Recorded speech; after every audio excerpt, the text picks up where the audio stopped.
시청자 여러분 안녕하십니까. 점심시간 종합뉴스 뉴스에일 라이브. 오늘 저희가 준비한 소식으로 힘차게 문을 열겠습니다. 오늘부터 에이펙 정상회의 공식 일정이 막을 올리면서 경주 행사장과 호텔 주변의 보안 수준이 최고 단계인 가포 비상으로 격상돼 집중 관리되고 있습니다. 우리나라가 미국과의 관세 협상과 함께 원자력 협정 개정 같은 안보 협상까지 타결할 수 있을지 관심이 집중되고 있습니다. 법무부가 검찰의 관봉띠지권 분실과 쿠팡 사건 불기소 외압 의혹을 추가 상설 특검이 수사하도록 결정한 가운데 민생 사건을 담당하는 일선 수사기관의 인력난이 가중될 것이라는 우려가 나오고 있습니다. 정부와 여당이 추진하고 있는 수사 기소 분리 원칙과도 또 충돌합니다. 여야의 내로남불 부동산 공방에 대통령실이 참전하면서 난타전으로 던졌습니다. 장동혁 대표가 보유하고 있는 부동산 6채를 비판한 건데 장 대표는 다 합쳐도 8억 5천만 원 정도라며 이재명 대통령 분당 아파트와 전체를 바꾸자며 맞섰습니다. 우리나라 대학생 사망 사건 이후 캄보디아행 비행기 탑승 게이트에서는 출국자들을 상대로 불신 검문과 탑승 제지가 이뤄지고 있습니다. 이렇게 되자 현지에서는 베트남과 태국을 경유하는 우회 입국 경로까지 안내하면서 범죄에 가담시킬 이들을 물색하고 있습니다. 저는 잠시 후에 다시 찾아오겠습니다. 뉴스에일 라이브 오늘 첫 소식입니다. 연일 최고가를 경신하고 있던 코스피 지수가 오늘 사상 처음으로 4,000선을 돌파했습니다. 삼성전자 주가도 장중 10만 원을 한때 돌파했는데요. 취재기자 연결해서 자세한 설명 들어보겠습니다. 배정현 기자, 코스피가 지금도 4,000선을 넘은 상황인가요? 네, 그렇습니다. 코스피는 오늘 오전 11시 40분 기준으로 4,033.78을 기록하고 있습니다. 코스피가 장중 4,000선을 돌파한 건 이번이 처음입니다. 코스피는 오늘 개장하면서 지난 거래일에 비해 약 1.5% 오른 3,999.79로 시작했습니다. 이후 가파른 상승세를 보이며 4,030대를 돌파한 뒤 4,000대까지 내려앉았다가 현재 다시 고점 인근으로 회복한 추세입니다. 코스피가 연말 4,100까지 간다는 증권사 전망도 나왔습니다. 삼성전자 등 반도체주가 이 상승에 큰 부분을 차지한다고요? 네, 시가총액 1위인 삼성전자 주가는 오늘 사상 처음으로 10만 원을 돌파하며 코스피 랠리를 이끌었습니다. 삼성전자는 오늘 오전 11시 40분 기준으로 10만 1,750원에 거래되고 있습니다. 올해 초까지는 5만 전자라고 불릴 정도로 주가가 내려앉은 적도 있지만 반도체 호황에 힘입어 하반기 회복세를 보이고 있습니다. 최근 미국에서 이어지고 있는 AI 기술주 훈풍과 3분기 역대 최고 매출을 기록한 기대감이 작용했다는 분석입니다. 여기에 취임 3주년을 맞은 이재용 삼성전자 회장의 사법 리스크가 해소되면서 경영 보폭을 넓힌 것도 긍정적 영향을 미쳤다는 분석도 나옵니다. 지금까지 경제산업부에서 전해드렸습니다.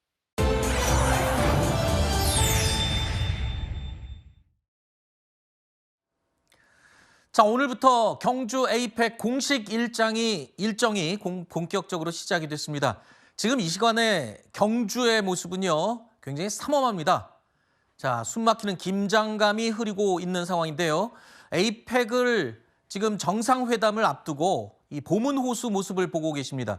오늘 오전부터 저 보문 호수 엄청 큰 규모죠.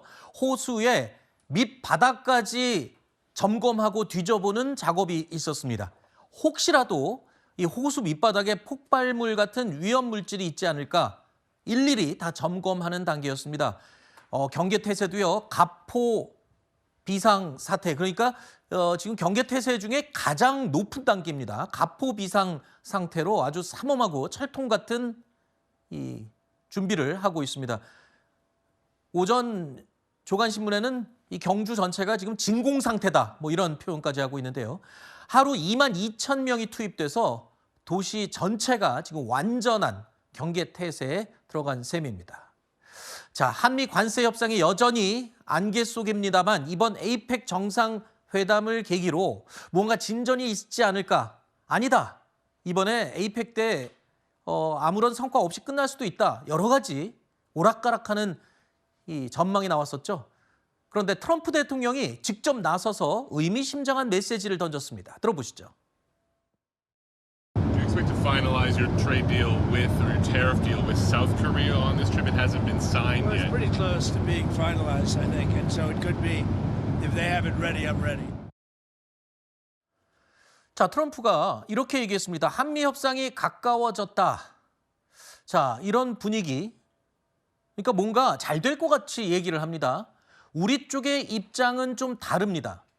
일단 트럼프 대통령은 협상 타결이 가까워졌다. 그리고 한국이 준비가 된다면 나도 준비가 돼 있다. 마치 뭔가 될 것처럼 얘기를 합니다. 하지만 우리 입장은 다릅니다. 우리 이 통상 협상 관련 실무자들도 마찬가지고 이재명 대통령도요.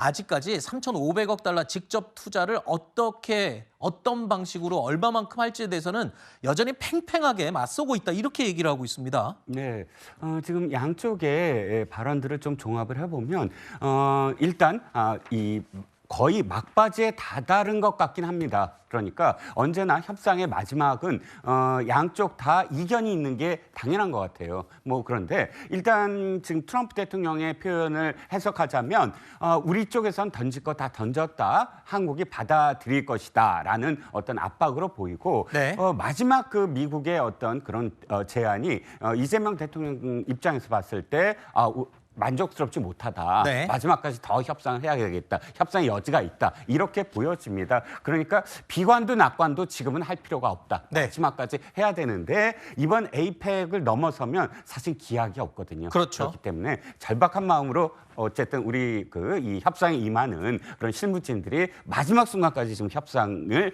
타결시키기 위해서 노력하는 것으로 알고 있습니다. 알겠습니다. 이런 중요한 협상에서 가장 유리한 위치가 바로 시간을 가지고 있는 편이죠. 시간을 가지고 있으면 여유롭고 시간이 없는, 시간에 쫓기는 사람이 조바심이 나면서 협상에서 실기를 하기 마련입니다. 자, 우리 이재명 대통령 그리고 정부 대표단은 일단은 끝까지 팽팽하고 우리가 시간을 조급하게 가질 필요가 없다. 이렇게 여러 차례 얘기했는데요. 트럼프 대통령이 끌려다니지 않아야겠죠. 이번 에이펙 정상회담이 주목받는 이유는 또 한 가지 있습니다.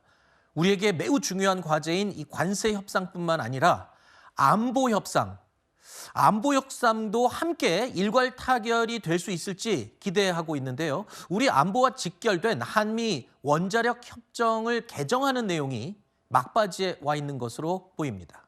자, 이런 상황에서 트럼프 대통령이 김정은 위원장의 러브콜을 보냈습니다. 이 사실상 북한을 핵 보유국으로 인정하는 발언도 했습니다. 아마 북미 대화를 염두한 것으로 해석이 됩니다. If he'd like to meet, I'm open to it. Certainly, I'd do it. I mean, if you want to put out the word, I'm open to it. But I had a great relationship with him, and he probably knows I'm coming, right? I'd be open to it 100%. I got along very well with him.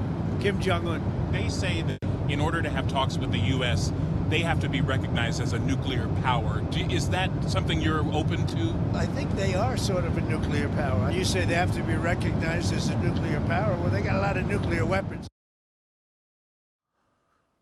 북한에 대해서 일종의 핵보유국이라고 생각한다. 이거는 사실상 핵보유국으로 인정하는 말인데 김정은이 가장 듣고 싶은 말이에요. 그러니까 뭔가 핵보유국으로서의 입지가 높아지고 미국과 대등하게 앉아서 협상을 할 수 있을 만한 그런 지위를 인정하는 셈인데 지금 많은 언론들이 이렇게 해석하고 있습니다. 트럼프 대통령이 지금 김정은과 대화를 하고 싶어서 아주 직격 러브콜을 보낸 거다. 이렇게 해석을 맞습니다. 하더군요. 이 상황 속에서 이 트럼프 대통령이 어떻게 보면 조바심을 노벨 평화상을 아직도 포기하지 않았다라는 이야기가 나오니까 하나의 지렛대로 삼지 않겠느냐라고 하면서 누클리어 파워, 그러니까 북한의 핵 보유국 지위를 인정하는 수순으로 가는 거 아니냐라고 이야기가 나오는데요. 사실 트럼프 대통령은 2기 행정부 취임식 당일에도 누클리어 파워라는 표현을 썼었습니다. 그랬죠. 그러면서 북한의 핵 보유국 지위를 정말 공식적으로 인정하는 인정할 것이냐와는 온도 차이가 있지만 그 수순으로 가는 거 아니겠느냐라고 했을 때 그럼 대한민국이 취해야 될 정치적인 입지는 기본적으로 북한, 미국 다 대한민국을 어떻게 보면 건너뛰고 직접 이 소통을 하거나 협상을 할 가능성이 상당히 열려 있습니다. 그렇다면 이게 바로 대한민국의 한반도에서 일어나는 일임에도 불구하고 네. 대한민국에 소외되지 않기 때문에 이재명 대통령이 천명했던 개념이 페이스메이커론 아니겠습니까? 네. 거기에 대해서 대한민국의 어떤 전략도 같이 강구돼야 되는 그런 상황으로 보입니다. 사실 과거에 이 북한 김정은과 트럼프 대통령 하노이 회담 때 이게 무산되면서 둘 다 트라우마로 남아 있습니다. 둘 다 그것 때문에 굉장히 예민한 상황이에요. 그렇기 때문에 이번에 이 트럼프가 이걸 트라우마를 극복하고 또다시 손을 내민 것인지 아마 뭔가 성과를 내고 싶어서 안달이 난 게 아닌가 이런 생각도 들고요. 우리 입장에서도 에이펙 정상회담 기간 중에 둘이 만난다면 아까 말씀하신 대로 코리아 패싱에 대한 우려를 좀 더 낮출 수 있고요. 여러모로 봤을 때 우리 입장에서는 미국과의 이 핵 협정 내용 개정도 해야 되는 상황이고, 자, 한반도 문제를 둘러싼 많은 전 세계의 이목이 집중되는 상황입니다. 그런데 중요한 건요, 이겁니다. 트럼프 대통령이 아무리 김정은을 향해서 러브콜을 보낸들 만나고 싶어도 북한이 어떻게 나오냐가 제일 중요하거든요. 이 북한이 만나겠다고 해야 만나는 거잖아요. 자, 지금 최선희가요, 러시아로 갔습니다. 자, 저건 어떻게 해석하면 되나요? 지금 트럼프는 계속 만나자고 러브콜을 보냈는데 북한의 외무상은 러시아를 갔다. 두 가지 관점으로 다 해석이 가능할 것 같습니다. 네. 첫 번째는 김정은이 지난번 트럼프 일기 때 트럼프와 만나는 회담 때마다 어디로 달려갔냐면 중국으로 달려갔어요. 그러니까요. 시진핑을 먼저 만나고 그다음에 트럼프를 만났거든요. 지금은 중국보다 북한이 러시아가 더 중요합니다. 혈맹이니까. 네. 그렇죠. 그래서 트럼프를 만나기 직전에 최선희를 보내서 우리가 트럼프와 이러이러한 얘기를 한다라는 걸 러시아의 푸틴과 이야기를 이야기하기 위해서 갔다라는 해석이 가능하기도 하지만, 그러나 정반대의 해석도 가능합니다. 왜냐하면 아까 시간 말씀하셨잖아요. 네. 누가 시간을 더 많이 갖고 그렇죠. 있느냐. 지금은 트럼프가 더 시간이 없어 보여요. 조급하죠. 그렇죠. 네. 계속 뉴클리어 파워라고 얘기를 3번씩이나 올해 했거든요. 그런데 지금 김정은 입장에서 급하냐? 만약에 러시아와 혈맹 관계라든지 혹은 러시아로부터 어떠한 군사적인 이 많은 어떤 기밀을 받지 않았다면 급할 수도 있습니다. 하지만 우리는 러시아 혈맹 관계고 또 중국과도 더 좋아지는 어떤 상황이야라고 김정은이 판단한다면 더 시간을 가지면서 더 좋은 조건으로 그렇겠죠. 지금 트럼프를 만날 수 있다라는 사인이 아닐까라는 네. 생각도 듭니다. 알겠습니다. 자, 에이펙 정상회담을 계기로 한반도를 둘러싼 경제, 안보, 외교 분야의 이 변화의 기류가 굉장히 크게 느껴집니다. 어떻게 진행될지 계속 지켜보겠습니다. 자, 다음 코너로 이어가겠습니다. 오늘의 주요 뉴스를 깊이 있게 분석해보는 라이브 플러스가 기다리고 있습니다.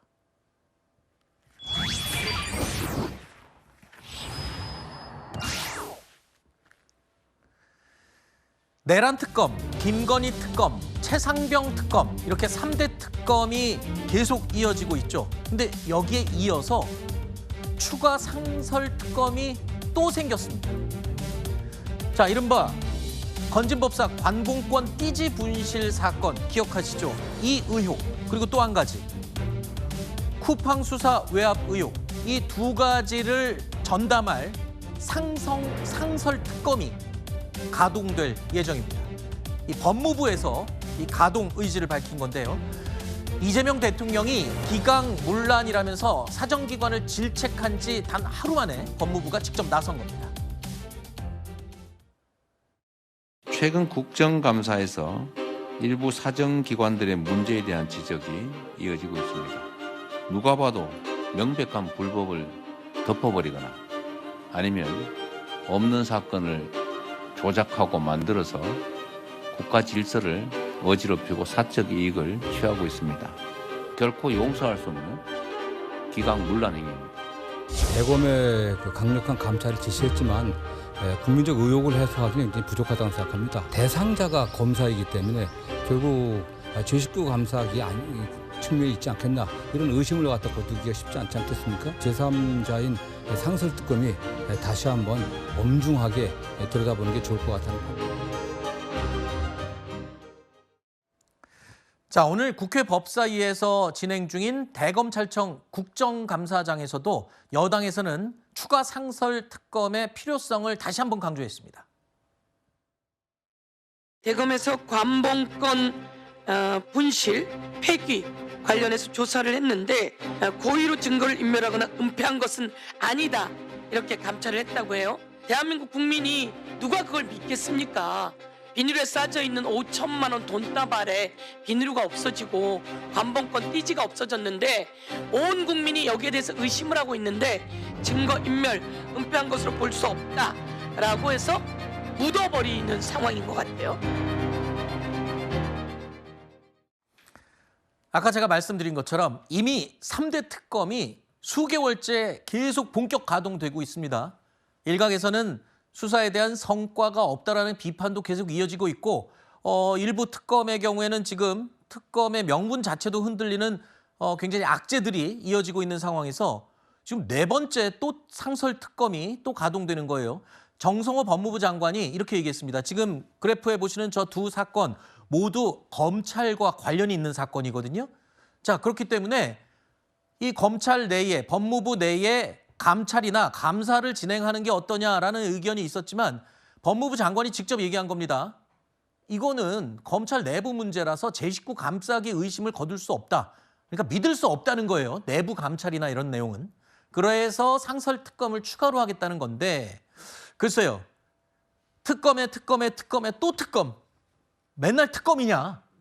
특검이 맞는 키냐. 이런 얘기가 나오고 있더군요. 네, 그렇습니다. 사실 이 문재인 정부의 공수처를 만든 이유라든지 또는 검사의 어떤 그런 그 모든 권한들이 너무 집중돼 있으므로 검사의 어떤 권한을 나눠야 된다든지 이런 주장들을 해온 것과 배치되는 게 특검의 남발이거든요. 그렇죠. 특검은 또 한 가지 보편성, 법은 언제나 누구한테나 다 적용되는 보편성이 있어야 되는데 특검만 예외예요. 특검은 특정한 사람이 되고 특정한 사건이에요. 네. 그러다 보니까 법의 예외성이거든요. 그러니까 아주 엄중하게 사실은 남발되지 아니하여야만 합니다. 그런데 이 두 사건과 관련해서 정성호 법무부 장관이 믿을 수 없다.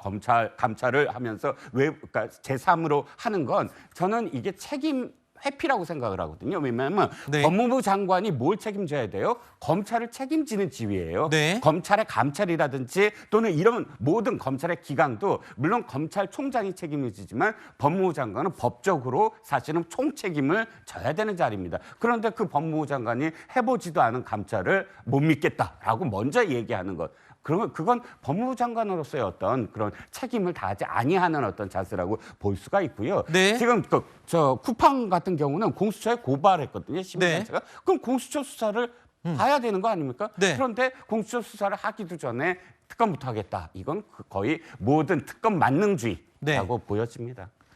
자, 지금 말씀하셨어요. 이미 공수처에서도 쿠팡 외압 사건은 지금 진행해야 되는 상황이고요. 그리고 지금 정부와 여당의 검찰 개혁의 기조가 수사와 기소의 분리가 원칙이잖아요. 그런데 지금 이 법무부에서 제기한 그리고 또 이미 진행되고 있는 특검의 특징이 수사 기소 다 같이 하는 기존의 검찰의 시스템으로 지금 하고 있는 거예요.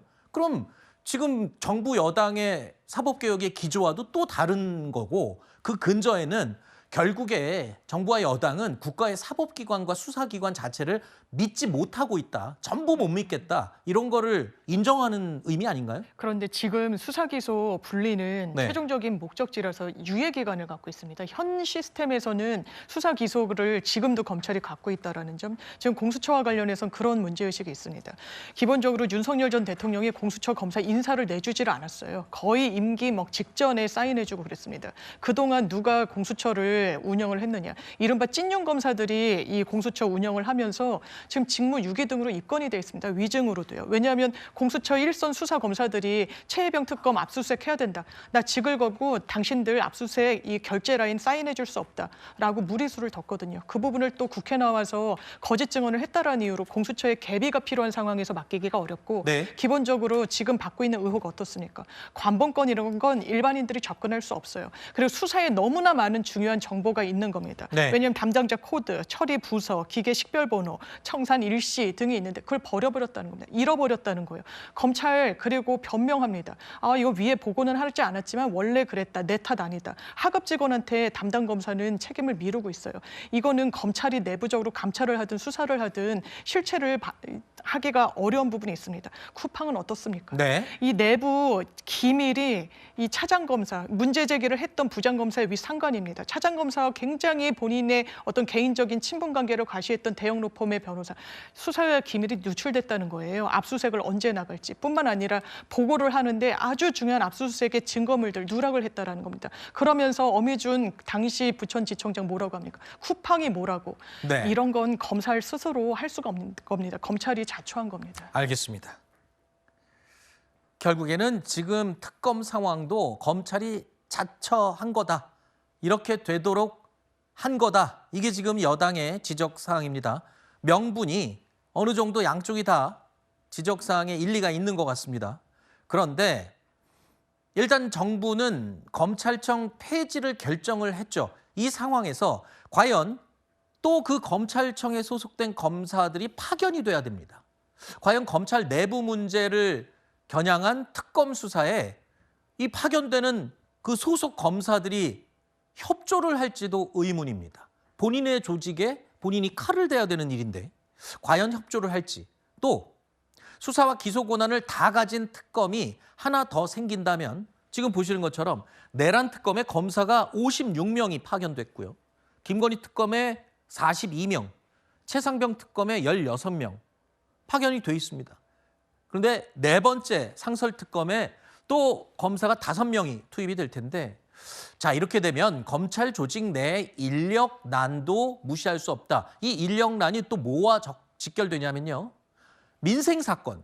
지금 민생 사건이 정상적일 때보다 20에서 많게는 30% 가까이 지금 적체돼 있다고 얘기를 하거든요. 네. 사건 해결이 진행이 안 되고 있다는 지적이에요. 그렇습니다. 보통 3개월 이상 지체되는 걸 미제 사건이라고 이제 네. 규정을 하는데, 미제 사건이 2021년과 2025년을 비교할 때 지금 수치 말씀하셨지만 30% 이상 어마어마한 수치로 늘어나고 있다고 합니다. 그건 뭐 이렇게 수사권 뭐 분할이라든지 이런 문제 때문에 그것이 확실하게 어디 영역이 구획이 안 된 부분도 있지만, 지금 1년 후에를 말씀하셨는데 1년 후에 내가 어떻게 될 것인가가 사실 걱정이잖아요. 뭐 네. 월급도 받아야 되고 그 위에 연금도 받아야 되는데, 지금 검사만이 아니라 이 안에는 거의 10,000명에 가까운 지금 수사관들이 있어요. 근데 그 수사관들은 사실 어디 갈 수가 없습니다. 중수청 사실 수사관이 그 법에 규정돼 있는 게 검찰에 있는 수사관과 좀 다르거든요, 성격이.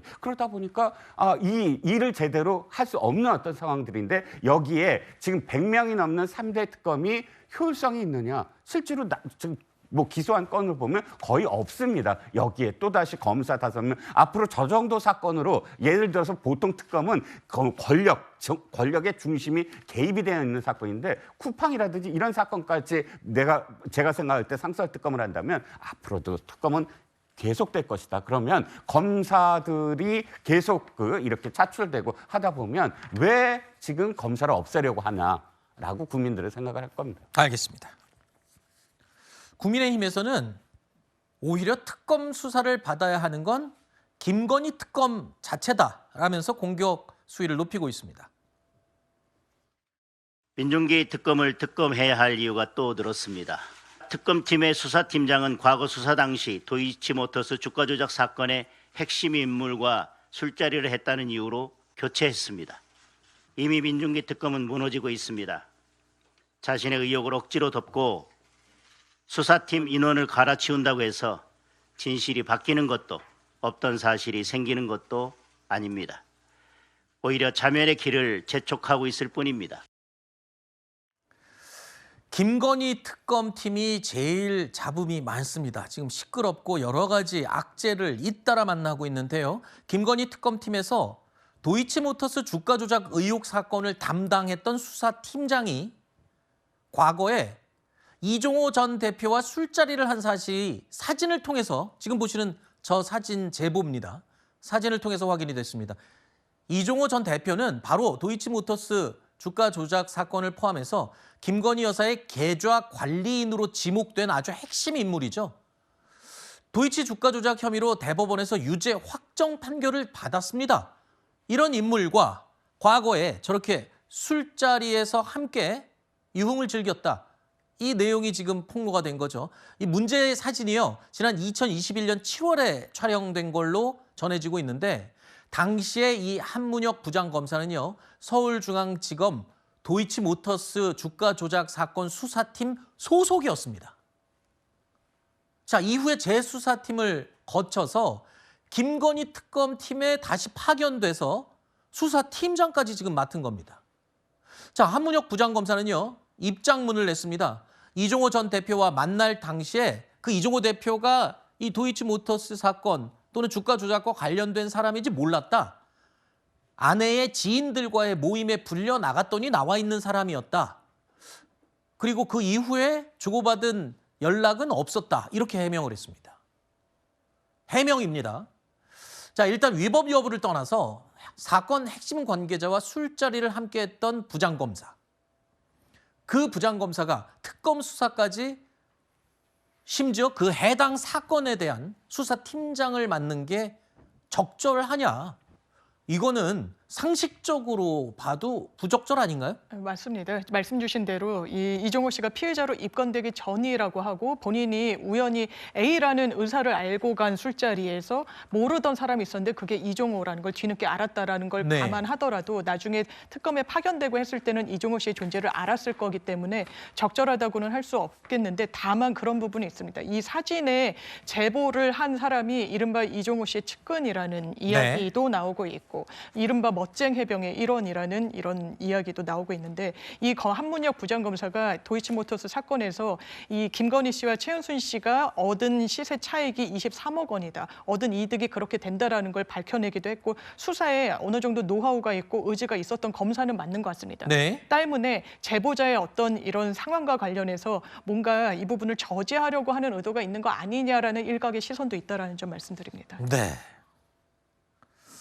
저지하려는 일각의 시각도 있다.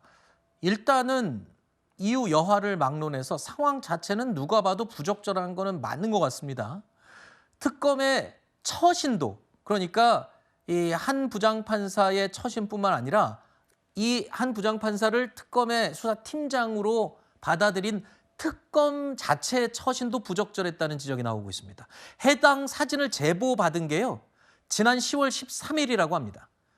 파견 해제 요청을 한 건요, 이로부터 열흘이 지난 10월 23일입니다. 저 정도의 엄중하고 큰 사안인데 열흘 동안 왜 지체를 했느냐? 특검에서는 이렇게 해명합니다. 경위를 파악하는 데 시간이 좀 걸렸다. 하지만 언론에서는 이렇게 얘기합니다. 저 내용이 언론을 통해서 보도가 되고 잡음이 일기 시작하니까 그때서야 부랴부랴 해제 요청을 한 거 아니냐라고 언론들은 분석을 하는 분들이 많더군요. 그 언론 분석이 저는 더 합리적인 어떤 추정이라고 생각을 합니다. 왜냐하면 자, 일반 그 검찰에서 10일 동안 이렇게 고민을 했다. 그건 고개가 끄덕입니다. 왜냐하면 기간이 없거든요. 네. 그런데 특검은 기간이 있습니다. 네. 몇 개월 내로 이걸 저게 해야 돼요. 법적으로 정해진 어떤 기간 동안 수사 결과를 내야 됩니다. 특검의 10일은 어마어마한 기간이거든요. 왜? 이 총책임자예요. 도이치모터스 책임자잖아요. 수사팀장이죠. 근데 10일 동안 아무것도 못하고 있었다면 이건 제가 보기에는 어떤 고려가 있었을 것이다. 왜냐하면 지금 김건희 특검이 굉장히 비판을 많이 받고 있잖아요. 네. 여기서 이거를 만약에 진짜 뭐 공개를 하면 더 이 수사의 동력을 잃어버리지 않을까 하는 고민, 그리고 끝내는 민중기 특검이 갖고 있는 여러 가지 어떤 의혹들이라든지 이런 부분이 또다시 부각이 될까 봐 스스로 이것을 덮어버리려고 한 게 아니냐. 특검이 지금 김건희 특검이야말로 지금 이 기강도 잃어버리고 또 동력도 잃어버리고 이제는 명분마저 잃어버린 게 아니냐라는 생각입니다. 알겠습니다. 그런데요, 김건희 특검팀이 이렇게 부적절한 만남으로 논란이 된 건 이번이 처음이 아니죠. 민중기 특별검사가 통일교 측 변호인과 티타임을 가져서 또 논란이 됐었습니다. 보도를 통해서 많이들 알고 계시죠. 자, 그렇게 악재가 잇따르면서 과연 수사 동력이 약화되는 거 아니냐, 명분이 유지가 될 수 있느냐, 정당성이 인정받을 수 있느냐에 대한 논란은 계속 이어질 걸로 예상이 됩니다. 자, 다음 코너로 이어갑니다. 정치 라이브가 기다리고 있습니다.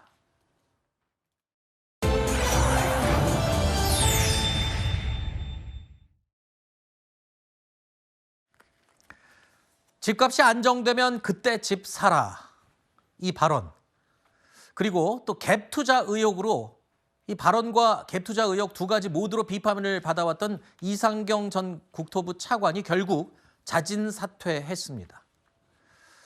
자, 여기에다가 또 있죠. 15억 원 정도면 서민 아파트다라고 발언을 했던 민주당 복귀왕 의원까지 이딴 논란이 계속되면서 정부와 여당 악재를 만났습니다. 부동산 정책을 발표한 직후에 부동산 정책은 어디론가 관심이 사라지고 이 발언에 대한 관심이 뜨겁습니다. 자, 상황이 이렇게 되자 정청래 민주당 대표가요, 당 소속 의원들에게 돌출 발언들 다들 자제하라고 당부를 했습니다. 민감한 경제 정책에 대해서는 정부가 책임지고 하는 만큼 당에서는 좀 반발자들에서 좀 역시로 필요한 법안이라든가 조례를 이것을 뒷받침하는 게 당의 역할이다. 특히 주택시장 관련 부동산 정책은 매우 민감하고 국민들이 예의주시하고 있기 때문에 여러분들이 보수적인 발언 같은 경우는 하고 있죠. 자제해 주시고. 그분 반발작주의에 있는 분 아니잖아요. 100보는 먼저 앞서선 분 아니에요? 자기들도 아는 거죠. 이거 망했다는 거. 이 문제에 대해서 소위 말하는 속된 말로 쉴드 치는 거 보셨어요? 저는 지금 이 민주당 정권이 이 11호 국어 제한 정책에 있어서 정책적 자신감을 상실했다고 봐요. 자, 정청래 대표, 당과 관련된 또는 당 내에서 잡음이나 좀 좋지 않은 일이 발생할 때마다 즉각 대처하는 모습을 보여왔습니다. 그런데 이번에도 역시 발언을 자제하라면서 돌출 발언들 하지 말라고 당내에 엄중 경고를 했습니다. 자, 일단은 내년 지방선거도 굉장히 의식할 수밖에 없고 지금 부동산 정책의 성과가 아직 안 나온 상황에서 굉장히 예의주시하고 있는 거예요. 굉장히 조심스럽습니다. 살얼음 같아요. 그런데 정청래 대표의 발언에 대해서 한동훈 전 대표가 이제 정책적인 자신감을 상실한 게 아니냐, 아픈 곳을 훅 찔렀습니다. 저는 한동훈 대표가 정치인으로 자리매김하려면 본인이 대안을 내야 된다고 생각하고요. 정청래 대표의 입장은 그렇습니다. 기본적으로 정부 정책을 백업하고 지원하는 게 당의 입장이고, 다만 그 정책적인 성과와 관련해서는 시장의 흐름을 봐야 되는 부분이 분명히 있기 때문에 당이 말을 아끼고 또 신중한 접근을 해야 된다라는 인식에 상당히 많은 분들이 공감하실 거라고 생각합니다. 여러 차례 말씀드렸고 결국에는 국토부 차관의 경질성 사의 표명으로까지 이어졌듯이 이런 정책 이반자들이, 책임 있는 그런 의원들이 뭔가 국민들 눈높이에 맞지 않는 불편함을 드리는 말씀을 드렸을 때 이게 정책의 신뢰도와 특히 부동산 정책이 직결돼 있다라는 부분을 너무나 겸허히 새기고 있는 겁니다. 이런 부분과 관련해서 좀 다시 한번 신중하고 다시 한번 국민 눈높이에 맞게 이 정책을 펴겠다는 의지를 다진 게 이미 틀린 정책을 포기한 거다라고 이야기하는 그런 정치 공세에는 동의하기 어렵습니다. 네. 한동훈 전 대표의 부동산 정책은 이미 대통령 경선을 통해서 많이 나왔습니다. 가장 중요한 건 공급 대책이다라고 얘기하고 공급책과 관련돼서 아주 디테일하게 나와 있고요. 지금 이재명 후보 시절에 이재명 대통령도 5월 30일 날 올해 5월 달입니다. 강남 3구에 가서 공급 대책해야 된다. 규제는 잘못된 시그널이다라고 표현을 했습니다. 그걸 정반대로 뒤집었고요. 그다음에 정청래 대표의 이 발언에 가장 속을 끓일 거 저는 대통령실이라고 생각을 합니다. 이유는 뭐냐면 정청래 대표가 이렇게 얘기했어요. 처음에 취임 후에 첫 고위 당정 협의에서 우리는 뜨거운 한 몸이라고 했습니다. 네. 그래서 이게 두 목소리가 나와서는 안 된다. 내가 더 강력하게 뒷받침을 하겠다. 이렇게 얘기했거든요. 네. 근데 이번 발언은 뭐냐면은 경제 정책은 민감해서 반발짝 물러서겠다. 이렇게 표현을 했어요. 아하. 그건 무슨 뜻이냐? 이런 정책, 민감한 정책일수록 사실은 당이 나서서 야당과 싸워줘야 됩니다. 네. 그리고 어떤 그 정책적 뒷받침이라는 건 딴 게 아니라 거기에 논리를 개발을 해서 사실 국민들을 설득해야 되는 게 누구? 당이 해야 돼요. 집권 여당이. 근데 집권 여당이 비판받을 욕먹을 거는 아니요. 대통령실이 하세요. 우린 뒤에서 있겠습니다. 이렇게 얘기한 거거든요. 네. 이건 노무현 정부 4년 차 때 나타난 현상이에요. 아하. 열린우리당이. 네. 노무현 정부가 하도 욕먹으니까 뒤로 가겠다. 그러니까 정청래 대표의 이 발언은 대통령실이 지금 사실 굉장히 화가 나지 않을까라고 생각을 합니다. 그렇군요. 자, 여당 대표까지 나서서 부동산과 관련해서 이 입조심하라고 엄중 경고하고 또 이 내로남불 부동산 논란의 시작이자 끝인 또 이상경 전 국토부 차관이 자진 사퇴까지 했습니다. 뭔가 이 상황을 좀 마무리해 보려고 애를 쓰고는 있습니다만 국민들의 여론은 그렇지 않은 것 같습니다. 이런 얘기가 나옵니다. 결국에 고위공직자들은 직보다는, 그러니까 본인의 직을 걸기보다는 집을 택한 거 아니냐라는 비판이 이어지고 있습니다. 앞서 11호 부동산 정책을 비판하는 노래를 만들었던 주진우 의원이요. 이번에도 노래를 만들었습니다. 들어보시죠.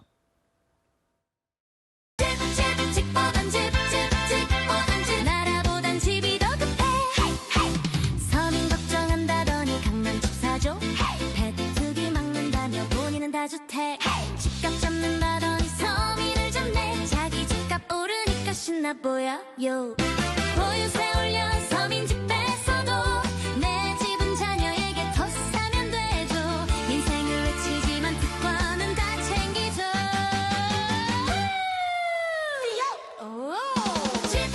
집보단 집보단 집. 말로는 금지 손은 내입.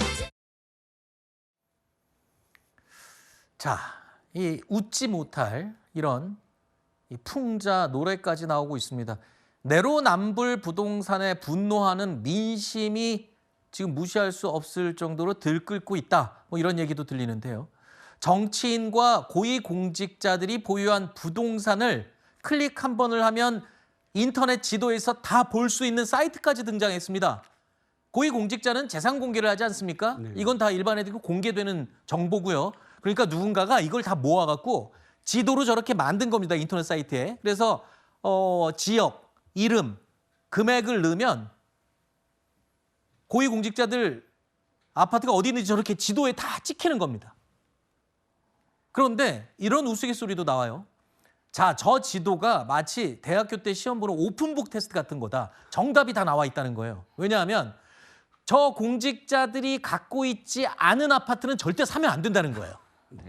네, 그렇습니다. 지금 이렇게 웃지 못할 풍자가 왜 나오냐면 우리는 한번 겪었거든요. 문재인 정부 시절에 겪었습니다. 문재인 정부 시절에 집보다 집이다라는 게 어떻게 나타났냐면 2022년도에 고위공직자 그 재산 공개에서 봤더니 114명이나 집을 팔지 않았어요.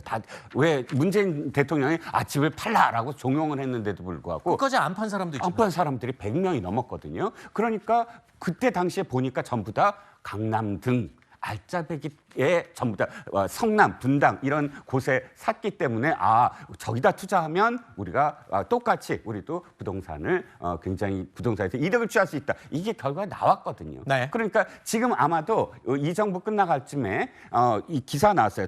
대통령실의 고위공직자 10명, 김현지 부속실장을 포함해서 토지 허가 구역 그 주택 보유를 하고 다 주택자다 다 이렇게 돼 있는데 이 10명 중에 몇 명이나 집을 팔 것인가? 제가 보기에는 문재인 정부랑 똑같은 어떤 길을 걷고 있는 게 아니냐라는 생각입니다.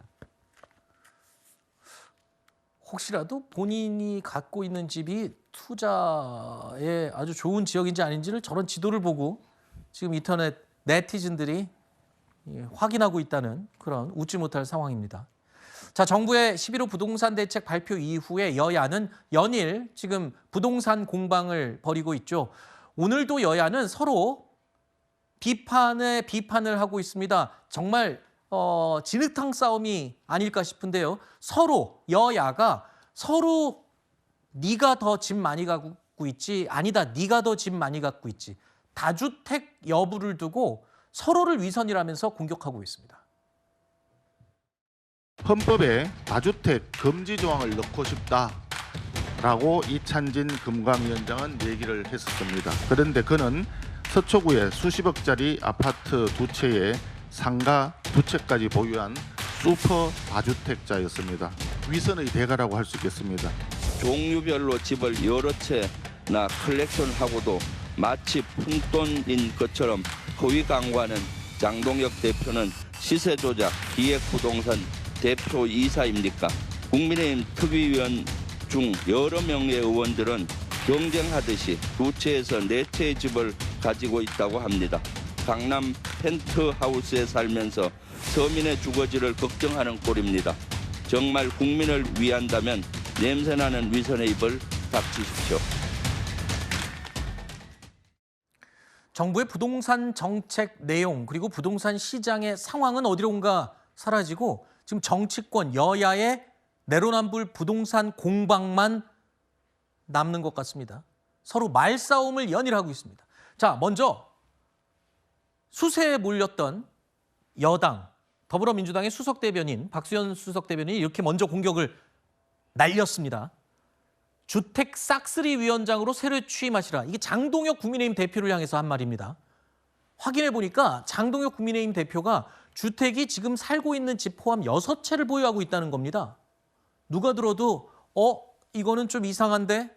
라고 할 만하죠. 그런 장동혁 대표가 어떻게 또 지금 차관을 비판하고 복귀왕 의원을 비판하겠냐?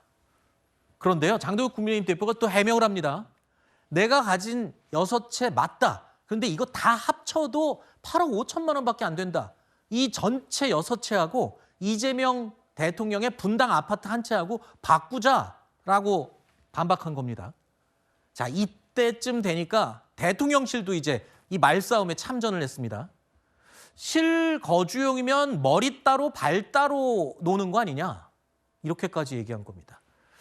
자, 그러자 또 이준석 대표가 같이 끼어들었습니다. 아니, 바이마우나 벤틀리 같은 초고가의 차를 한 대 타고 다니는 사람이, 옆집 사람이 오토바이, 자전거, 전동 자전거, 티코 뭐 이런 소형차들이 있으니까 이거 자동차가 넉 대 아니야? 5대 아니야? 이렇게 비판하는 셈이다라고 얘기를 한 겁니다. 어떻게 보면은 지금 굉장히 치열하게 말싸움을 나누는 것 같고요. 어떻게 보면은 상당히 유치합니다. 그러니까요. 집을 바꾸자라고 하는데요. 장동혁 대표께서도 저는 정확하게 국민들께 설명할 의무가 있다고 생각합니다. 네. 민주당을 공격하면서 본인이 직접 부동산 특위위원장 맡은 거 아닙니까? 집을 근데 알고 봤더니 6채가 어떻게 다 실거주를 할 수 있습니까? 다만 대통령실에서는 이건 당의 문제이기 때문에 대통령실에서 공세를 취하거나 이런 거에 대한 거리두기를 있지만 민주당은 그럴 수 없는 부분이 있는 거 아니겠습니까? 그리고 다 합쳐서 8억 5천만 원이라고 하는데 거기에는 구로구 아파트가 포함되어 있습니다. 실거주하기 위해서 구로구와 또 여의도에 오피스텔까지 갖고 있다고 하는데 거리가 근접한데 어디서 그러면 정말 민주당에서 논평 나왔듯이 양말 고르듯이 집을 선택해가지고 이 실거주를 한다란 말입니까? 그리고 구로구 아파트 같은 경우에는 실거래가가 7억 원으로 집계된다는 민주당의 발표도 있었습니다. 그러면 국민들이 우려하시는 건 민주당 국민의힘을 갈라서가 아니라 다주택을 갖고 있으면 요지의 부동산을 갖고 있으면 정책 위반을 하는 데 있어서 서민들의 어떤 상황을 제대로 반영하시지 못하느냐라는 우려가 있는 겁니다. 거기에 대해서 국민의힘만 열애라는 그 인식 잘못됐다고 생각합니다. 네, 일단은 민주당 측에서는 장동혁 대표의 실거주용 집을 포함한 거다. 그리고 나머지 집들에 대한 해명에 대해서도 이거는 납득할 수가 없다라고 이야기를 하고 있습니다. 자, 그러면서 여야 국회의원 전원에 대해서 부동산, 주택 보유 상황을 전수조사하자 이렇게 제안을 했습니다. 자, 야권에서는 무슨 소리냐, 지금 정치적인 쇼를 하는 거냐, 이재명 대통령부터 공개하자라고 맞받아쳤습니다. 양쪽 다 납득이 안 갑니다. 전수조사하자고 그랬을 때 또 자신이 있으면 하면 되는 건데 또 이재명 대통령부터 하자 또 이러고 있고요. 그리고 또 장동혁 대표가 6채를 보유했으니 지금 부동산 내로남불 논란에 대해서 비판하지 말라는 건가요? 뭐 어떻게 되는 건가요? 그런데 문제의 핵심을 피해가고 있다라고 생각을 합니다. 문제의 핵심은 뭐냐면 이거지요. 부동산 규제책을 낸 지금 이 정책의 주체자가 민주당 집권 여당과 지금 대통령실 아닙니까? 그럼 집권 여당한테 묻는 겁니다. 자신들은 부동산 투자를 했으면서 어떻게 자신들이 다 투자한 이후에 모든 것들을 다 규제를 해놓을 수가 있느냐 이걸 묻는 건데 지금 다시 묻습니다. 전술조사를 한다는 건 모두 다 가지면 잘못했다. 아니 부동산을 가진 게 잘못했다라고 국민의힘이 주장해 오지 않았거든요. 국민의힘이 주장하는 건 규제보다는 공급책으로 해야 된다라고 이야기하는 것인데 부동산을 많이 가진 게 서로 잘못이다라는 식으로 지금 이 프레임이 전환되다 보니까 네. 전수조사 운운합니다. 그런데 저는 이 핵심 그러니까 규제책이 옳으냐 과연 이 부분은 사실 정책적으로 더 토론을 해야 된다라고 생각을 합니다. 지금 이 말이 또 핵심일 수 있어요. 우리나라에서 집을 갖고 있는 게 죄가 되는 게 아니라 그 전에 갭 투자를 하거나 또는 이 국민들의 정서와 맞지 않는 나는 했지만 너희들은 하지 말아라 라는 식의 발언이냐. 실제로 이번에 11호 부동산 대책이 대출도 끊고 거래도 끊고 집을 아예 못 사게 막았잖아요. 근데 본인들은 다 했지 않느냐. 이걸 지금 비판하고 있는데 갑자기 그러면 의원들 집 갖고 있는 거 다 전수조사하자. 집 갖고 있는 게 죄입니까? 네, 그러니까요. 이 자산을 증식하고 이런 건 자본주의에서 너무나 당연한 선택지입니다. 그리고 이 부분이 비판의 어떤 중심이 돼서는 안 되는 거고 말씀 주셨다시피 이런 정책 위반을 했는데 그럼 당신은이라고 했을 때 답변을 할 수가 있었어야 네. 되는 거죠. 다만 아까도 저희가 부동산 지도 이 많은 네티즌들이 만든 것처럼 이미 고시가 돼 있습니다. 고위공직자의 재산은. 네. 그렇기 때문에 이 부분과 관련해서 어떤 불법성이나 위법성이 나오지 않는 이상 실제 전수조사로까지 이어질 수 있을지는 아직까지는 물음표인 것 같습니다. 알겠습니다. 자, 이런 상황에서 정부 여당 쪽에서 이런 얘기가 나왔다는 이야기가 흘러나오고 있습니다. 임대차 기간, 전세 같은 임대차 기간을 최대 9년으로 확대하는 그러니까 3년. 원래 3년에서 3년을 한 번 더 임차를 할 수가 있죠. 그런데 거기에 한 번 더 333으로 주택임대차보호법 개정안을 한다는 이야기가 나온 겁니다. 그러자 민주당에서 명확하게 선을 그었습니다. 우리는 그거 공식적으로 논의한 적 없다. 이렇게 말했죠. 우리 당의 두 분 의원께서 공동 발의에 참여한 바 있지만 민주당의 공식 입장과는 무관합니다. 또 민주당의 기본 방향과도 거리가 있습니다. 올해 초에 유사 사례가 법안으로 발의되고 정책 제안이 되자 당시 당대표였던 이재명 대표께서 상의하셔서 법안을 발의했던 우리 당 의원들에게 법안 철회할 것을 권고한 바가 있습니다. 다소 지나친 재산권 침해로 위헌 소지가 있고 전세 가격의 급등으로 인한 월세 전환 가속화를 초래해서 본래 임차인 보호 취지에 도리 역행할 우려가 있다. 현실에서 실현될 가능성은 거의 없다고 생각합니다. 자, 사실상 민주당 의원 일부가 공동 발의자의 이름을 올린 법안입니다. 사회민주당의 한창민 대표가 발의한 법안인데 원래 전세 지금 2년이잖아요. 맞습니다. 2년인데 이걸 3년으로 늘리는 겁니다. 예. 거기다가 한 가지 더 원래는 한 번 더 연장할 수 있게 의무화해놨어요. 근데 이걸 한 번 더 또 연장할 수 있게 의무화를 하는 거예요. 그러면 집주인이 전세 한 번 잘못 주면 9년 동안 집을 어떻게 못 해요? 예, 이 법안은 민주당의 당론이 되기는 저 개인적으로도 어려울 거라고 그래요? 보는데 임대인 그러니까 주택 소유자의 재산권을 지네책에 좀 제한하는 측면이 분명히 있고 말씀 주셨다시피 9년 동안 임대차 기간이 보장이 되게 된다면 어떤 시장과 관련해서도 본인이 더 다른 새로운 임차인으로 이 임대 보증금을 올릴 수 있는데 그 기회를 박탈당할 수도 있습니다. 그러니까 이현주 최고위원이 이야기했듯이 월세로의 가속화가 또 있어서 섬이 주거나 안정에도 저해가 되는 요소가 있을 수 있기 때문에 333로는 민주당의 당론으로 채택되기는 어려울 겁니다. 네, 그러니까 저기에 동의한 발의에 동의한 민주당 의원들도 그냥 개인적인 소신 때문에 한 거지 당론이랑은 전혀 상관이 없다. 그런 것으로 알고 있습니다. 일각에서는 또 내년 지방선거 생각해서 그러는 거 아니냐. 사실 재건축 개발 초과이익 환수제도 갑자기 또 입장을 쓱 바꿨잖아요. 다들 그런 것들이 내년 지방선거를 염두한 게 아니냐는 또 호사가들의 말이 나오고는 있습니다. 어쨌든 당론은 아니라고 합니다만 법안은 발의 진행이 됐습니다. 자, 다음 코너로 이어갑니다. 사건 라이브가 기다리고 있습니다.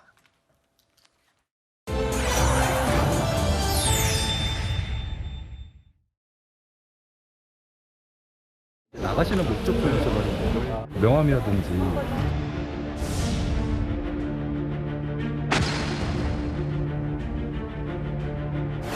상황을 일단 찍고 안에서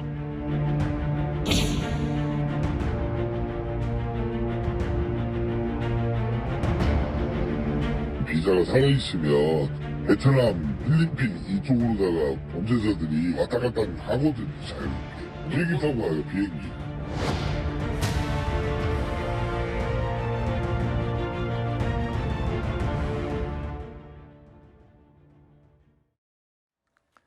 자, 한국인 대학생 사망 사건 이후에 캄보디아로 떠나는 비행기 탑승 게이트에서는요, 지금 출국자들을 상대로 우리 정부 관계자들이 불신 검문을 하고 있습니다. 그러니까 왜 가느냐, 그리고 가급적이면 가지 말아라 라고 만류까지 하고 있죠. 자, 범죄 가담이나 또 속아서 출국하는 피해를 막기 위해서입니다. 출국 목적이 의심될 경우에는 비행기 탑승 자체가 제지가 되는 건데, 그런데요, 상황이 이렇게 되자 이 캄보디아 현지에서는 이런 일까지 벌어진다는 겁니다. 사람들한테 직접 이렇게 캄보디아로 오지 마시고요, 베트남이나 태국 같은 데 가셔서 다른 경로를 통해서 캄보디아 들어오시면 훨씬 안전하게 들어올 수 있습니다 라면서 범죄 조직 가담을 꼬드기고 있다고요?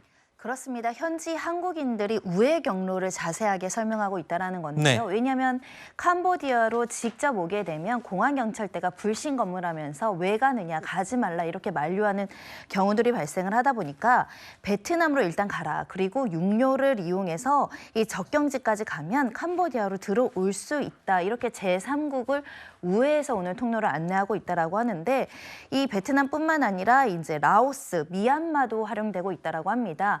지금 캄보디아만 그 불신 검문을 통해서 이렇게 이제 점검할 것이 아니라 제3국까지 경유하는 경우의 수도 우리가 고민해야 될 것 같습니다. 알겠습니다.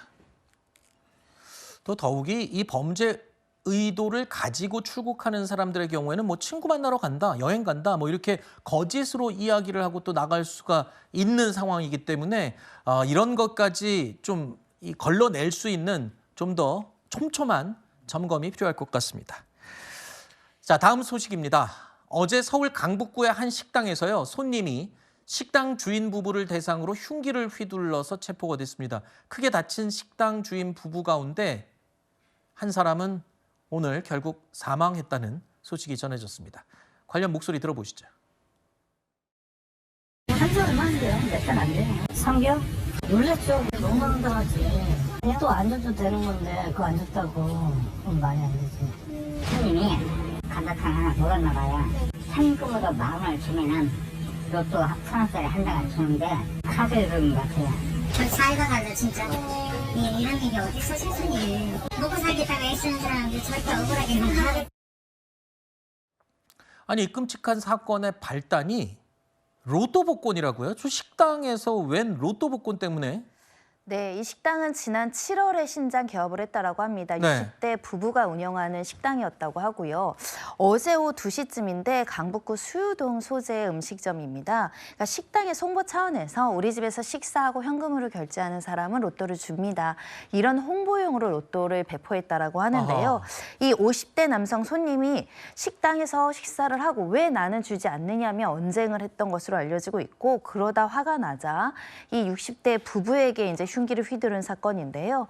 이 장면 모두 CCTV 영상에 담겨 있다라고 합니다. 일단은 가게에서 도마치는 내용, 그리고 피해자를 위협하는 이 50대 남성의 모습, 이 주변 시민들이 이 남성을 저지하는 모습도 담겨 있다라고 하는데, 안타깝게도 그 피해자 중에 한 명, 아내분께서 사망했다라고 하고요. 이 피해자인 그 남성도 현재는 중태 상태라고 하는데, 일단은 이 현금 결제가 아니라 카드 결제를 하다 보니까 언제 입자가 안 된다. 이런 과정에서 이런 끔찍한 사건까지 발생을 한 것으로 알려지고 있습니다. 그러니까 원래 식당에서는 현금 결제하시는 분들한테 일종의 말하자면 부가세를 환급해주는, 왜냐하면 이 복권이 1,000원이잖아요. 로또 한 장에. 그러니까 그런 식의 어떤 이벤트성 서비스를 아마 하려고 했던 것 같은데, 카드 결제를 하면서 왜 나나 안 주냐. 그러면서 언쟁이 돼서 싸웠다. 저 1,000원입니다. 로또 복권. 그 1,000원짜리 서비스 복권을 안 준다고 칼부림을 하는 정말 끔찍한 사건이었습니다. 다음 사건입니다. 출장 마사지를 위장해서 전국적으로 성매매를 알선한 일당이 경찰에 붙잡혔습니다. 퇴폐사절이라면서 정상적인 마사지 업체인 것처럼 광고를 했다는데요. 하지만 실상은 정반대였습니다. 먼저 체포 당시 영상 보시죠. 여기 윗집인데요. 윗집에서 왔는데요.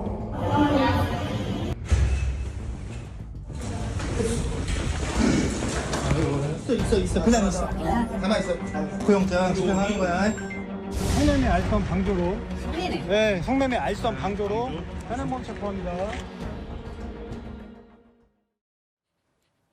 자, 성매매 알선도 물론 처벌 대상이 되는 중요 범죄입니다. 그런데 여기 추가 범죄가 또 확인이 됐어요.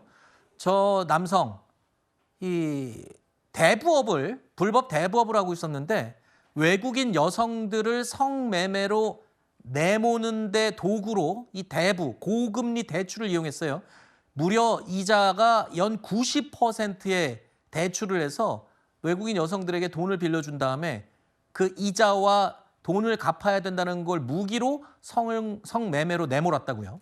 그렇습니다. 조직 인원도 굉장히 많습니다. 총 34명이 검거가 됐고 그중에 1명 총책인 30대 남성은 구속된 상황인데요. 일단 범행 수법은 출장 마사지로 위장해서 사람들에 대해서 성매매를 알선한 혐의로 성매매 처벌법을 받고 있는데, 이 성매매에 유인되거나 알선이 대상이 된 성매매 여성도 처음에 접근은 이 외국인 여성들이 급전이 필요할 때가 있잖아요. 네. 돈을 빌려줍니다.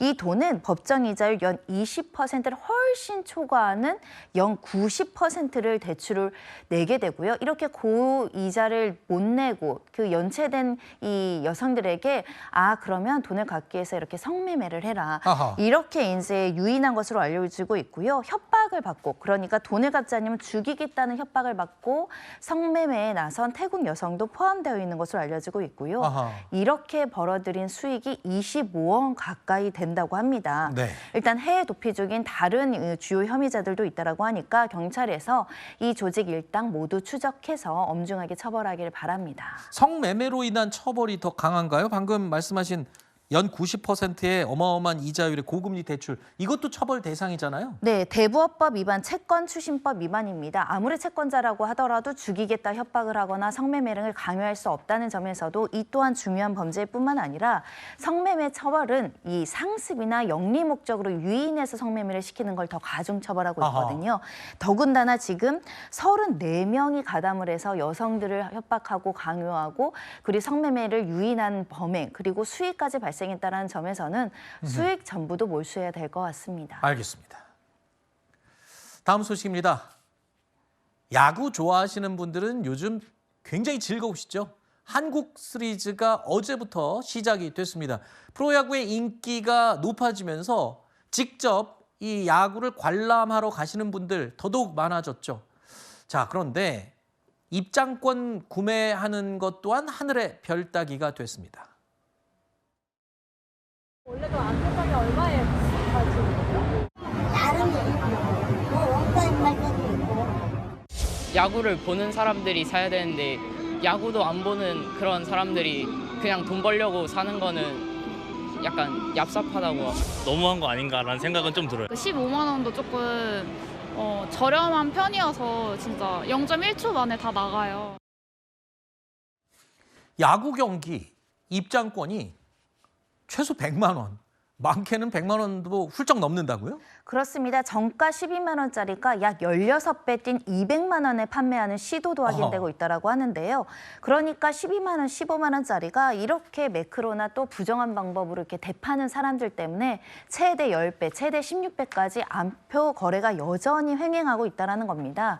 지금 LG랑 하나가 굉장히 많은 사람들, 팬들이 있기 때문에 입장권 구하지 못해서 동동동 거리는 팬들도 사실은 피해자고요. 네. 이 선수들뿐만 아니라 구단, 이 스포츠를 사랑하는 모든 사람들을 어떻게 보면 기만하는 수법이 아닐까 생각을 하는데 네. 이렇게 많은 그 금액을 얹혀서 팔게 되면 본인에게는 수익이 되겠지만 이 결국은 이런 스포츠나 야구 문화에는 저해할 수 있다는 점에서 계속적으로 문제가 되고 있고 특히 실시간으로 SNS를 통해서 이렇게 암표 거래한다는 글이 올라오는데 도대체 팬들 입장에서는 못 잡는 거냐 안 잡는 거냐 아하. 암표가 많으니까 실제 구장을 가면은 빈자리가 텅텅 있는 거 아니냐 네. 한 명이 18개를 팔고 있는데 빨리 이거 제재해야 되는 거 아니냐라는 목소리가 나오고 있습니다. 야구 경기를 직접 보고 싶은 마음이 훨씬 크기 때문에 큰 돈을 주고도 가시는 것 같은데 글쎄요. 지난주에도 저희가 이 내용 전해드린 바 있습니다. 이른바 매크로 프로그램을 이용해서 야구 경기표를 싹쓸이 하다가 경찰에 적발된 남성. 4만 원 상당의 1루 커플석 자리를 40만 원에 팔고 정가보다 무려 15배 부풀려서 거래해서 순이익 3억 1,200만 원을 한 2년, 3년 안에 벌어들인 사람 적발됐었죠. 건들지 마세요. 건들지 마세요. 손 떼세요. 그 매크로 프로그램의 예매 인원이라든가 그리고 좌석, 좌표 지점을 선 입력을 해서 자동으로 한꺼번에 실행을 시켜서 예매를 하기 때문에 훨씬 빨리 예매를 할 수가 있습니다. 자, 그래프를 보면요. 암표에 대한 신고 접수는 매년 증가하고 있습니다. 그런데 실제로 처벌을 받거나 조치가 이루어지는 경우가 거의 없다는 게 문제인 것 같습니다. 야구 팬들 의심이 맞는 말이네요. 이거 안 잡는 건지 못 잡는 건지 모르겠다. 속상하다. 자, 뭔가 대책이 필요한 상황인 것 같습니다. 그리고 마지막으로 하나 더 살펴보겠습니다. 에이펙 정상회의를 앞두고 월드스타 지드래곤 씨가 경주 첨성대 앞에서 특별 공연을 한다는 내용의 게시물이 지금 온라인상에 확산되고 있습니다. 그런데요, 이거 거짓말이랍니다. 주의하셔야 됩니다. 큰 혼란이 있었다고요? 그렇습니다. 이 첨성대에 공연을 한다, 황성공원에 콘서트를 한다 이런 글들이 다수 카페와 블로그 등지에서 올라오다 보니까 이 글을 믿고 또 가시는 분들도 굉장히 피해를 입을 수 있고 또 지드래곤도 문제이고 공연 주최차 입장에서도 굉장히 허위 정보로 이제 업무 방해를 받을 가능성이 있다 보니 네. 안 온다, 지드래곤 공연하지 않는다 이렇게 이제 해명하고 있는 상황이고요. 특히 시 같은 경우는 대형 불꽃쇼도 지금 경호나 안전상의 문제로 지금 취소한 상황이거든요. 네. 다만 이제 폐막 이후에는 별도의 문화 공연을 마련할 계획이라고 하는데 이렇게 허위 정보에 현혹되지 말고 찾아오시지 않고 공식 채널을 통해서 확인해 달라고 요청하고 있습니다. 알겠습니다. 경주는 도시 전체가 문화, 유물, 유적 전체죠.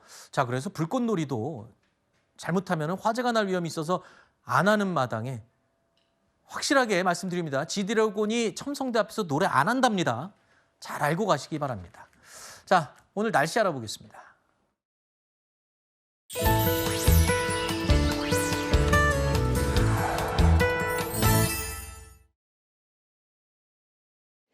(10월이지만) 패딩과 두꺼운 코트, 목도리가 어색하지 않은 날씨입니다. 시민들도 한껏 웅크리고 종종 걸음으로 걷고 있는데요. 이 추위 수요일까지 이어지겠습니다. 북쪽에 찬바람이 내려오면서 오늘 아침 곳곳이 영하까지 떨어졌습니다. 올가을 들어 가장 추웠는데요. 첫 한파특보도 내려졌습니다. 내일은 오늘보다 2도 정도 더 내려가서 더 춥겠고 모레부터 차츰 기온이 오르겠습니다. 낮 기온도 초겨울입니다. 현재 한파특보는 경북 북부에만 유지되고 있는데요. 서울은 오늘 11도, 강릉과 대전 12도, 전주와 대구 13도에 그치겠습니다. 한낮에도 추위 대비 단단히 하시길 바랍니다. 하늘은 완연한 가을입니다. 파란 하늘이 펼쳐져 있고요. 주 중반까지도 전국에 뚜렷한 비 소식 없겠습니다. 전국적으로 찬바람이 강하게 불면서 전남 서해안엔 강풍특보 내려져 있습니다. 시설물 관리도 필요하겠습니다. 하루아침 사이 추위가 심해진 만큼 면역력 관리 잘해주시길 바랍니다. 지금까지 서울 광화문에서 날씨 전해드렸습니다. 뉴스일 라이브 오늘 순서 마칩니다. 시청해주신 여러분 고맙습니다.